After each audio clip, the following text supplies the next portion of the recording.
칼빈은 사람을 죽인 적이 없다. 최덕성 박사. 칼빈에 대한 질타, 역사적 정황을 고려하지 않은 판단.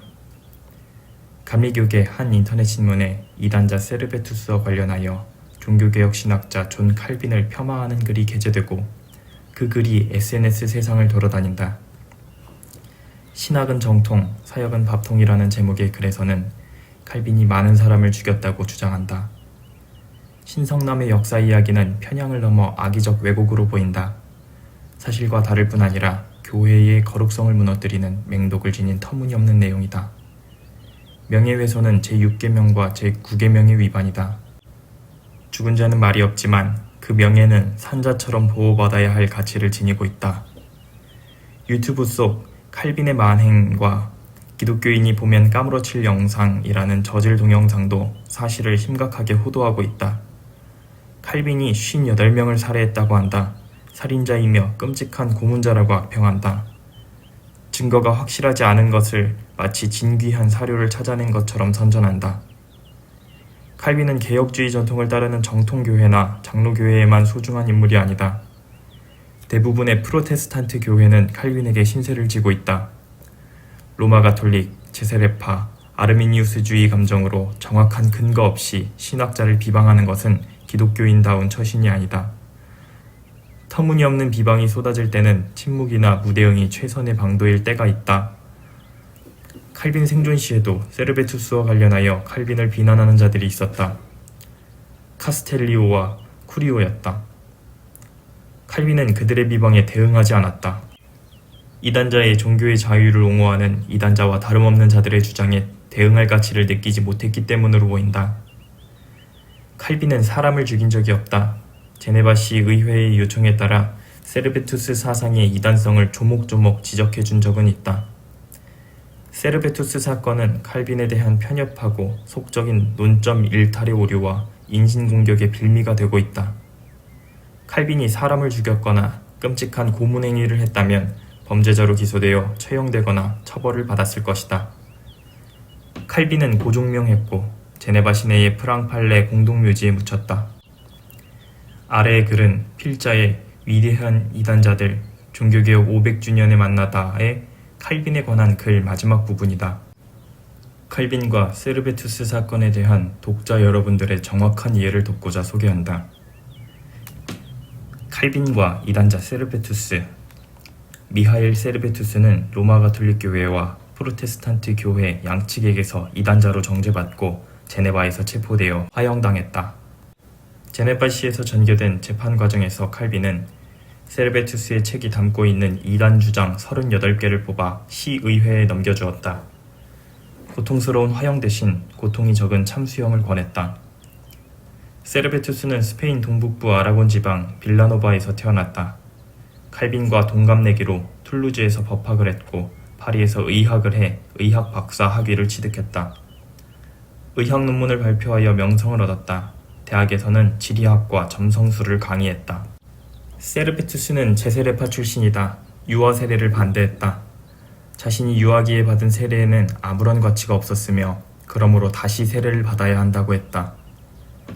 그러나 국가나 정부에 복종하지 않고 공무원 되기를 원치 않으며 군 복무를 거부하는 제세례파 사람들을 탐탁하게 여기지 않았다. 세르베투스는 삼위일체의 오류들이라는 책을 집필했다. 삼위일체와 성육신 교리를 거부하는 두 개의 대화집과 이신칭의를 거부하는 하나의 논문을 저술하여 정통신학에 맞섰다. 루터파와 찌빙글리파 지도자들을 교회의 폭군들이라고 비난했다. 세르베투스의 신학사상은 뒤죽박죽이었다. 호기심이 많고 상상력이 풍부하며 신비주의적이고 때로는 광신적이었다. 예리하고 명석해 보였다. 그러나 정확도와 전문성이 결여되어 있었다. 대중에게 영향을 미치지 못했다. 주종하는 학파나 분파가 없었다. 세르베투스는 삼위일체론이 삼신론이며 무신론이라고 했다.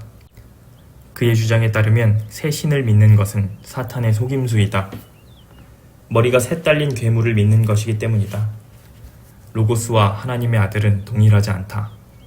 성부와 성자 사이에 속성의 교류라는 것은 없다.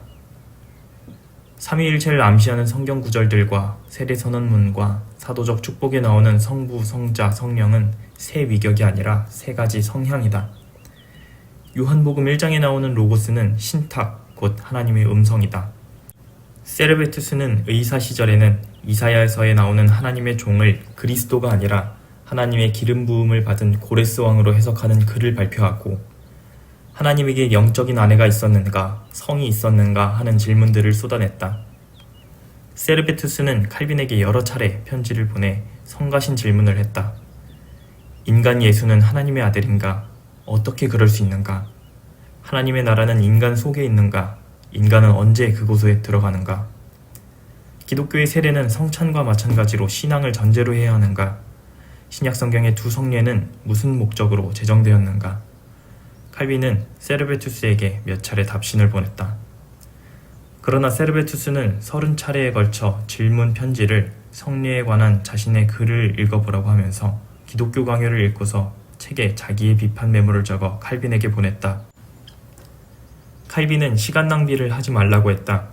정중함과 겸손이 중요하다고 했다. 세르베투스는 칼빈에게 하나님을 괴물로 만들지도 하나님의 아들을 셋으로 만들지도 말라고 했다. 세르베투스는 칼빈에게 삼위일체에 관한 공개 논쟁을 파리에서 하자고 제안했다. 공개 토론이 절실하다고 했다. 칼빈은 약속한 장소에 당도하여 기다렸다. 그러나 세르베투스는 나타나지 않았다. 파리는 칼빈에게 매우 위험한 장소였다. 체포되면 이단자로 정죄되어 처형당할 수 있었다. 칼빈은 생명의 위험을 감수하고 세르베투스를 오랫동안 기다렸다. 그러나 그는 나타나지 않았다. 세르베투스는 칼빈의 친구들과 동료들에게도 성가신 편지를 보냈다.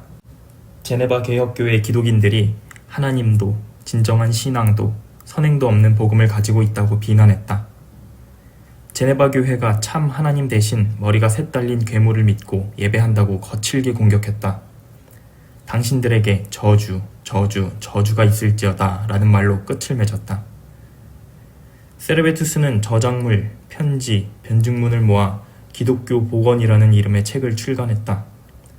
앞서 출간한 삼위일체의 오류들에 관하여와 그리스도의 왕국, 신앙, 공의에 관하여 다룬 글, 전쟁과 적그리스도의 통치에 관한 글, 칼빈에게 보낸 편지 30통, 적그리스도의 표지 60가지, 멜라니톤에게 보낸 변증문을 그 책에 담았다.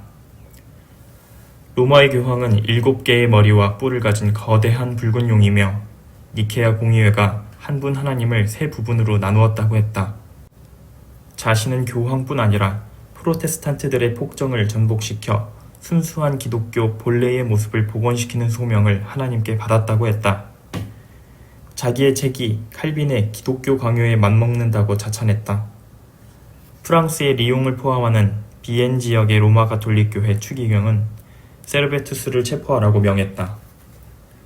붙잡혀 이단 신문을 받는 과정에서 세르베투스는 자기 주장을 변명하고 도주했다. 걸석 재판이 진행되었다. 이단 교리를 퍼뜨리고 왕의 칙령을 어기며 왕의 감옥에서 탈출했음을 근거로 화형 처벌이 선고됐다. 세르베투스의 허수아비를 만들어 그의 책들과 함께 불태웠다. 재산을 몰수했다. 죽음의 위기를 넘긴 세르베투스는 제네바로 도주했다. 한 달쯤 머물렀을 즈음 어느 주일 교회에서 발각되었다. 경찰은 시의회의 이름으로 그를 체포했다. 세르베투스에 대한 판결은 제네바시 의회의 권한이었다. 칼빈은 아무 말도 하지 않았다. 이단자 재판은 몇 달에 걸쳐 여러 차례 진행되었다. 핵심 혐의는 삼위일체와 그리스도의 위격과 유아세례를 부정하는 이단 사상을 지녔으며 신성모독의 내용을 담은 책을 출간했다는 것이었다. 제네바 교회의 가르침에 대한 비방 혐의가 추가되었다. 세르베투스를 옹호하거나 동정하는 자들도 있었다. 이때 세르베투스는 대담하게 말했다. 세속법정이 이단 사건을 재판함은 정당하지 않다. 자신은 제네바의 법을 어긴 적이 없고 반역자도 아니고 난동자도 아니며 자신의 주장을 지식인들의 논의의 주제로 던졌을 뿐이라고 했다. 사건을 담당한 검사는 세르베투스의 주장을 일일이 반박했다. 제네바 헌법과 법령은 이단자와 신성 모독자를 사형에 처하도록 규정하고 있었다. 비엔에서 온 어느 장교는 세르베투스에 대한 로마 가톨릭 교회에 사형 선고문을 전달하고서 신병 인도를 요구했다. 세르베투스는 비엔에 돌아가면 화형을 당한다는 사실을 알고서 제네바에서 재판을 받고 싶어 했다. 스스로 세속법정에 종교적 사안 재판을 요청한 것이다. 서면 토론을 요청했다. 법정은 공정한 재판을 하려 칼빈에게 세르베투스의 주장에서 문제가 되는 항목들을 간추려달라고 요청했다. 칼빈은 시의회의 요청을 반기지 않았다. 그러나 거절하지도 않았다. 당시 칼빈은 정치적으로 불리한 처지에 있었다. 특정인을 성찬식에 참석시키는 문제로 시 정부와 갈등을 빚고 있었다. 그는 세르베투스와 서신 교환을 하면서 그가 매우 위험한 사람임을 알고 있었다. 칼빈은 단호했다. 이단자는 뉘우치고 자신의 주장을 철회해도 타인에게 해를 끼치지 못하도록 처벌받는 것이 마땅하다고 생각했다. 세르베투스의 책에서 이단 명제 38개를 뽑아 라틴어로 적어주었다. 세르베투스는 칼빈이 작성한 38개의 항목에 대한 답변서를 작성했다. 그의 항변은 공격적이며 예리하고 신랄했다. 성경 구절과 견실한 논증을 곁들였다. 칼빈을 마술사 시몬, 살인자, 광야의 맹인, 중상모략꾼, 천박한 인간이라고 비난했다. 제네바시가 오히려 마술사인 칼빈을 추방해야 한다고 했다. 그의 재산을 몰수하여 자기에게 손해배상금으로 지급하라고 청원했다. 제네바시 의회는 관할 지역 안에 4교회들의 질문서를 보내 세르베투스의 주장에 대한 답을 요청했다. 교회들은 만장일치로 그의 신학적 주장들을 정죄했다. 어느 교회도 이단자 처벌에 이의를 제기하지 않았다. 시의회 검사는 이단교리와 신성모독에 대한 대중의 공포감, 교회들의 만장일치 판단, 제국법을 근거로 세르베투스를 기소했다. 제네바 시의회는 사형과 화형 처벌을 선고했다. 고령의 파렐은 사형 선고를 받은 세르베투스를 아침 일찍 찾아가 처형 시점까지 그와 함께 있었다. 세르베투스에게 주장을 철회하라고 거언했다. 이단자 세르베투스는 옹고집이었다. 그리스도가 성육하기 전에 하나님의 아들이라고 불린 성경 구절이 하나라도 있으면 인용해달라고 했다. 그리고 사형만은 면하게 해달라고 간청했다. 자신이 죄를 저질렀다면 무지 때문이었을 것이라고 했다. 나는 범죄하지 않았다. 나는 사형할 만한 일을 한 적이 없다고 외쳤다. 세르베투스는 제네바에서 44세에 파란만장한 삶을 마쳤다. 당시의 자유사상가들과 제세례파는 이단 처벌의 가혹성을 질책했다. 칼빈이 이단 처형을 옹호한 지 한 달 뒤 카스텔리오와 쿠리오라는 가명의 저자가 바젤에서 종교적 자유를 옹호하는 책을 출간했다. 종교적 관용, 불관용에 관한 성경 구절들과 교부들의 글을 검토한 책이었다. 요지는 다양한 분파들이 각기 자신들의 원칙만을 고수하면 한 분파를 제외한 나머지 모든 분파들은 제거되어야 한다는 결론에 이른다는 것이었다. 박해는 이단자들과 종교적인 위선자들을 양산한다. 사자가 자신을 풀어준 사람을 향해 덤비는 것과 같다. 카스텔리오의 외침은 종교의 자유, 신앙의 자유를 외친 볼테르, 침례교도, 퀘이커 교도들을 예견하고 있었다. 하나님의 구원에 제한을 둘 수 없다고 주장하는 세계교회 협의회의 확신, 종교다원주의, 만인보편 구원주의 시대를 내다보고 있었다. 제네바시의 제도와 법률의 관점에서 보면 이단자와 신성모독자에 대한 사형 처벌은 정당하다. 칼빈과 세르베투스는 종교적 불관용의 시대에 살았다. 신앙의 자유와 종교적 관용과 인도주의가 무르익지 못한 시대였다. 당시의 엄격한 의무감, 공중의 법, 사회의 지배적 정서는 오늘날의 인류가 보편적으로 공유하는 정의 원칙과 인도주의와 사상의 자유와 조화되지 않는다. 세속 통치자의 이단자 처벌이 제도화되어 있었던 시대였다. 제세례파 처벌, 이단자 재판, 마녀사냥이 시행되고 있었다. 시의회는 이단자들에 대한 추방, 투옥, 수장, 참수, 화형, 교수형 처벌을 했다. 로마 가톨릭 교회와 프로테스탄트 교회는 완고한 이단 처형에 찬성했다. 야만적이고 가혹한 처벌 풍토는 기독교 정신의 진정한 표상인 박애주의가 등장한 17세기 말까지 계속되었다.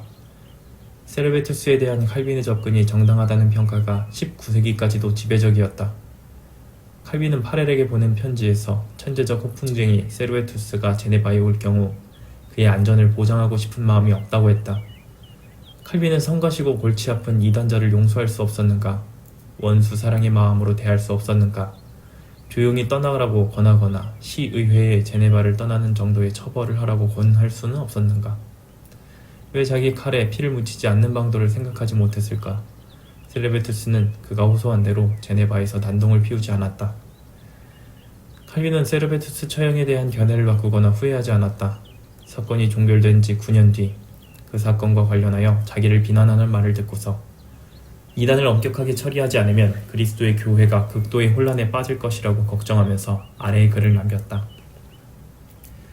세르베투스는 자신의 이단성으로 말미암아 처벌을 받았다. 그런데 그게 어찌 나의 뜻대로 된 일이란 말인가? 그의 불경험 못지않게 그의 교만이 그를 파괴한 것은 확실하다. 그리고 제네바시 의회가 나의 권고에 따르기는 했지만 여러 교회의 의견을 따라 그의 지독한 신성 모독을 처벌했다. 그것이 어찌 나의 범죄란 말인가? 멜랑이톤의 판단에 따르면 후손들은 교회에서 이처럼 유해한 괴물을 처치한 일과 관련하여 내게 은혜를 입고 있다. 멜랑이톤은 세르베투스에 대한 칼빈의 이해를 지지했다. 세르베투스와 칼빈은 모두 다 자기 양심에 충실했다. 세르베투스 사건에 대한 칼빈의 불관용을 일방적으로 질타함은 당대의 역사적 정황을 고려하지 않은 판단이다. 이 사건은 칼빈에 대한 편협하고 지속적인 논점 일탈의 오류와 그를 향한 인신공격의 빌미가 되고 있다.